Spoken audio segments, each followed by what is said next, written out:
സംസ്ഥാനത്തെ തോട്ടം തൊഴിലാളികളുടെ DA കാലാനുസൃതമായി വർദ്ധിപ്പിക്കാത്തതിൽ വ്യാപക പ്രതിഷേധം. 3 പതിറ്റാണ്ടായി കേവലം 2 പൈസയുടെ വർധനവാണ് ഉണ്ടായത്. നാമമാത്രമായി അനുവദിച്ച തുക പോലും പൂർണ്ണമായി നൽകുന്നില്ലെന്നും പരാതിയും തൊഴിലാളികൾക്കുണ്ട്. തോട്ടം മേഖലകളിലെ 8 മണിക്കൂർ ജോലിക്ക് ഫീൽഡ് വർക്കേഴ്സിന് 349 രൂപ 21 പൈസയും ഫാക്ടറി വർക്കേഴ്സിന് 352 രൂപ 46 പൈസയുമാണ് അടിസ്ഥാന ശമ്പളം.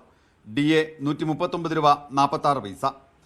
2020 കൂടിയ പ്ലാന്റേഷൻ ലേബർ കമ്മിറ്റിയിൽ അടിസ്ഥാന ശമ്പളത്തിൽ 52 രൂപയുടെ വർധനയുണ്ടായെങ്കിലും DA നിലവിലുള്ളത് തുടരാനായിരുന്നു തീരുമാനം.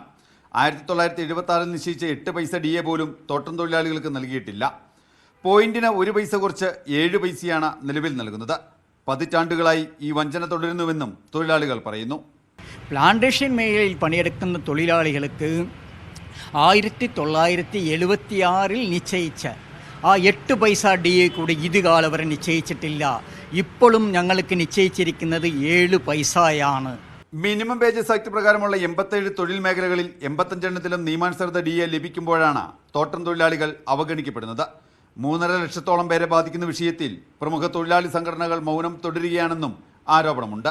പ്രൈസ് ഇൻഡെക്സ് അടിസ്ഥാനത്തിൽ 100 പോയിന്റിന് മുകളിൽ വർദ്ധിക്കുന്ന ഓരോ പോയിന്റിനും DA നൽകുന്നുണ്ടെന്നും വിവേചനം കാണിക്കുന്നില്ലെന്നുമാണ് അധികൃതരുടെ വിശദീകരണം.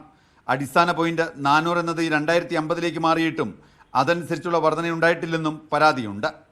ഇടുക്കിയിൽ നിന്ന് സിജോ വർഗീസ്,